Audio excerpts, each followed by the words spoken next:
नमस्कार, astro experiment में आपका बहुत स्वागत करता हूँ। बात करेंगे आज पढ़ने वाले अपने नौनिहालों की, विद्यार्थियों की।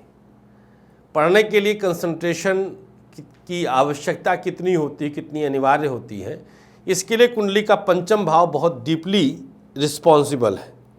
पंचम भाव का संबंध राहु, शुक्र, चंद्र आदि जैसे चंचल ग्रहों से होता है, डाइवर्जन कारक ग्रहों से होता है, तो बच्चा कंसंट्रेट नहीं कर पाता है। सबसे बड़ी जिम्मेदारी कंसंट्रेशन को डिस्टर्ब करने की चंद्रमा और बुध की होती है। इसके बाद बैक से थोड़ा सा वीनस का भी उसको सपोर्ट मिलता है। अगर किसी के जन्मांक में इन 4 ग्रहों का खास प्रभाव पंचम भाव से है तो ऐसा बच्चा बिल्कुल पढ़ने में मन नहीं लगाता। आप कितना भी उस पर प्रेशर बना लीजिए, आप कितना भी उसको परेशान कर लीजिए, दंड दे दीजिए, शारीरिक दंड दीजिए, डांटिए, समझाइए किसी भी तरह से, बट उसकी समझ में नहीं आएगा। उसको पढ़ना सबसे ज़्यादा कष्ट देने वाला भाव लगेगा, शिक्षा से विमुखता आ जाती है। अब ऐसे में जहाँ गला काट घुड़दौड़ हो रहा है, आगे बढ़ने के लिए होड़ मचा है, 100% का रिजल्ट आ रहा है, 99.9% का रिजल्ट आ रहा है, पूर्णांक पा रहे हैं बच्चे, वहाँ पे आपका बच्चा अगर 30-40 नंबर पाए 100 में, तो आपके हृदय पर क्या बीतेगी ये वो माता पिता ही समझ सकते हैं जो इस तरह की स्थिति में हैं। जो मीडियम क्लास फैमिलीज़ होती हैं, जहाँ पर रोज़ कमाना है, रोज़ खाना है, कोई बहुत बड़ा बैंक बैलेंस नहीं, कोई बहुत बड़ी प्रॉपर्टीज़ नहीं है, ऐसे लोगों के लिए जब बच्चे नहीं पढ़ते लिखते तो और चिंता होती है कि हमारे बाद खाएगा क्या। जुआ खेल रहा है, शराब पी रहा है, पढ़ाई में मन नहीं लग रहा, तो ये बहुत सारी स्थितियाँ होती। पान का पत्ता और हल्दी, इन 2 सामग्रियों के साथ आज एक दिव्य प्रयोग हम बताने जा रहे हैं।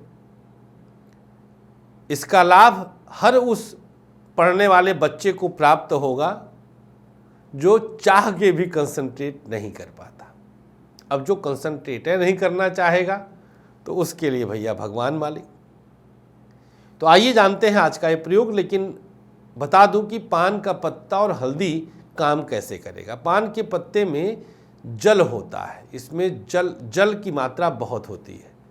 आप देखेंगे कि पान के पत्ते पर हरदम पानी छिड़का जाता है। चंद्रमा के साथ इसका बहुत डीप संबंध है, शुभ होता है, भगवान को अर्पित करते हैं, भगवान श्री गणेश को इस पे बैठाते हैं। बुध के साथ इसका डायरेक्ट कनेक्शन है। सुगंध बहुत अच्छी होती, पान के पत्ते की सुगंध, पान की सुगंध मुख शुद्धि कहा जाता है।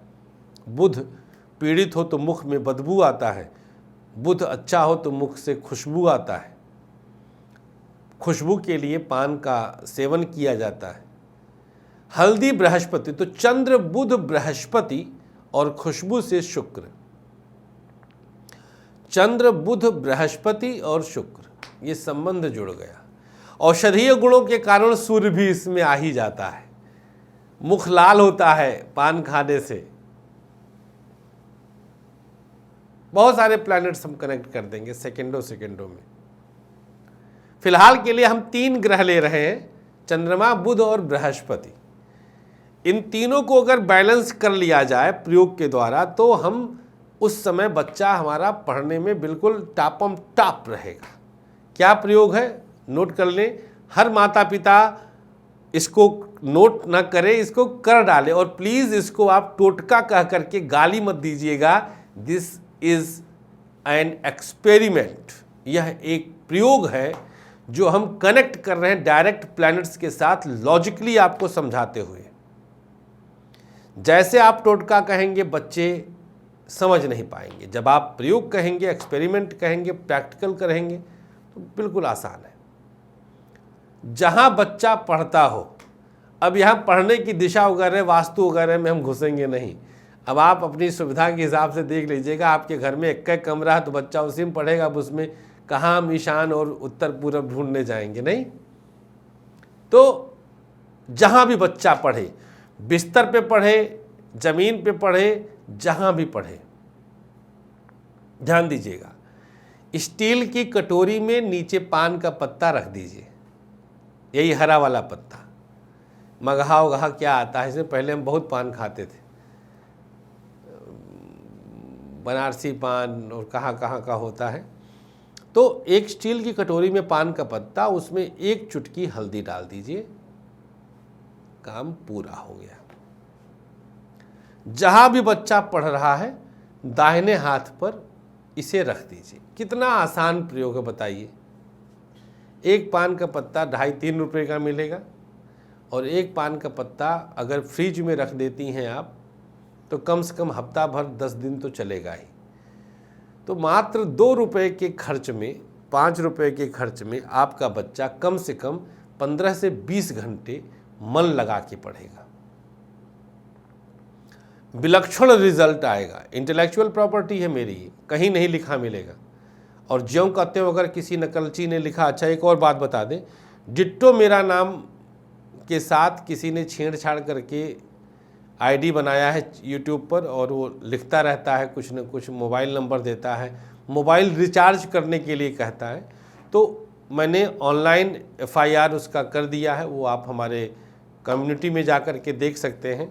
भयानक लीगल एक्शन लेंगे हम, और बख्शेंगे नहीं। पहले भी एक बार हम एक महाराज जी को हमने दंड दिया था, मथुरा के थे। तो हर तरह से सक्षम है, तो बेकार का काम कोई ना करे। जो भी सुन रहा है, अगर कोई इस तरह का विचार करता है हमको छेड़ने का या किसी तरह से हमारे नाम को मिसयूज़ करके और किसी से पैसे ठगने का, तो बख्शेंगे नहीं, ध्यान रखिएगा। एक ब्राह्मण में क्षत्रिय भी निवास करता है। तो इसे आप करिए, शेयर करिए, नकल मत करिएगा हमारे किसी भी कंटेंट का, ये हमेशा मैंने बताया है। किसी भी कंटेंट का अगर नकल हुआ तो बख्शूंगा नहीं मैं। इधर काफ़ी समय से सब शांत था, लेकिन 4-6-10 दिन से हम देख रहे हैं कि वो नाम बार बार आ रहा है। तो हो चुका है FIR, अब आगे वो भुगतेंगे। नंबर भी हमारे पास आ ही गया है, IP एड्रेस से आसानी से ट्रेस भी हो जाता है। बहुत बहुत आभार आप लोगों का इस प्यार के लिए, इस दिव्यता के लिए, इस मोहब्बत के लिए, थैंक यू। अच्छा हाँ, जब आप पढ़ाई कर ले बच्चा, तो हल्दी किसी जगह पर अपना फिर से आप यूज़ कर लीजिएगा, फेंकना नहीं है। और पान का पत्ता धुल करके और फिर आप फ्रिज में रख दीजिएगा, जिससे सूखने ना पाए। सूखेगा तो इसे पेड़ के नीचे डाल दीजिएगा। और हल्दी फेंकना नहीं है, बच्चे के पढ़ने तक कटोरी में पान का पत्ता और 1 चुटकी हल्दी पड़ा है, कटोरी सामने रख दीजिए, बात खत्म, बस खत्म। पढ़ ले, हल्दी यूज कर लीजिए, पान का पत्ता धुल करके फ्रिज में रख दीजिए। ये डेली करना है, जब जब पढ़े बच्चा ये करते जाइएगा। शुक्र, थैंक यू सो मच। घर बैठे अर्जेंट बेसिस पे भी आप कुंडली दिखा सकते हैं, अदरवाइज 22 से 25 दिन का वेटिंग चल रहा है। अर्जेंट में भी 1 से 2 दिन लगता है, तो इसे दिमाग में रखिएगा। थैंक यू, नमस्कार, श्री राधे।